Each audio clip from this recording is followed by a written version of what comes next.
Welcome everybody, we're going to be watching this video. This is one of two that was sent to me, so we're actually going to see the double feature, so make sure you subscribe and watch tomorrow. But this guy's going to go a little bit low on this one, a little low side, but he's lucky that nobody's hitting him, but it could have been a lot worse. If you'd like to chat with me and other DDFM crew members, swing on by the Discord. It's an absolute free service and allows you to get in contact with me and others around the world. More information at motorcycleridingtips.com. I feel like it's very important for us to watch the context of this whole situation. Remember, the original link of the video will be in the description. I didn't put this on the screen. This is something they did, but just kind of look at it. They're doing road racing. This isn't something that we should be focused on. We should be focused on safety, not racing. So getting from point A to point B as safe as possible is what our mission should be for this ride.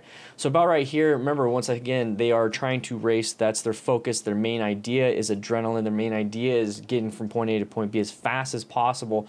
And I want you guys to be in the mindset of getting from point A to point B as safest as possible. That is what I want you guys to focus on.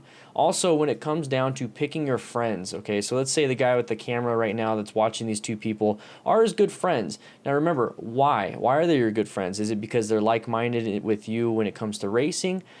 Maybe, that could be it. For me personally, when it comes to my group of friends or even my group of riders, I choose safety-minded people. I make sure that they have the same values, same core principles that I have before I jump into it, because birds of a feather flock together, and if you're going to be choosing crazy racing-minded friends, guess what? You're going to be drawn into that peer pressure and that ego, and then you're going to start doing the same thing. So what happened here is that I believe that this person is going to be riding outside their ability. The person with the brake lights right here decided to, I'm going to pass this guy up front, and then the guy up front, I don't know if he's using any type of advanced techniques like trail braking or even slow look, press and roll. He probably just went outside, inside, outside without having to do any type of slowing down. He just did it. And then what's going to happen is that rear tire is going to lose traction because he went a little too fast in the turn, and it's going to wash out from underneath him. And there it is right there. So when that happens, it's going to cause a panic. You see the panic with the rider right here. His foot goes down. That is his immediate instinct and reaction when something happens that is out of the ordinary. I want you to keep both feet on the bike, and then I want you to do some type of evasive maneuver, whether it is you straightening the bike and slowing down, or you committing to the turn, knowing for a fact that this guy's going to keep sliding to the outside. So you do not pass on the outside. Try your best to slow it down and possibly go on the inside, go around him, and then tend to your friend that possibly could be getting injured. So we move forward just a little bit. That is kind of what happened with the rider with the GoPro. So we're going to scroll back a little bit more, but you notice how he's in the middle of a turn.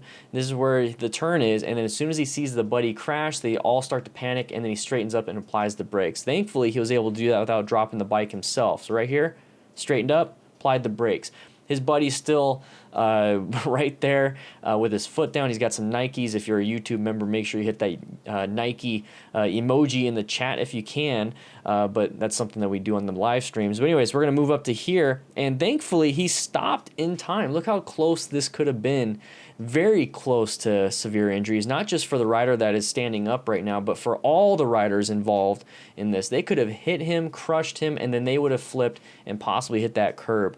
So the type of injuries when it comes to this low side, you're going to get mostly abrasion injuries and then heat transfer from the ground to the skin, depending on the type of gear you have.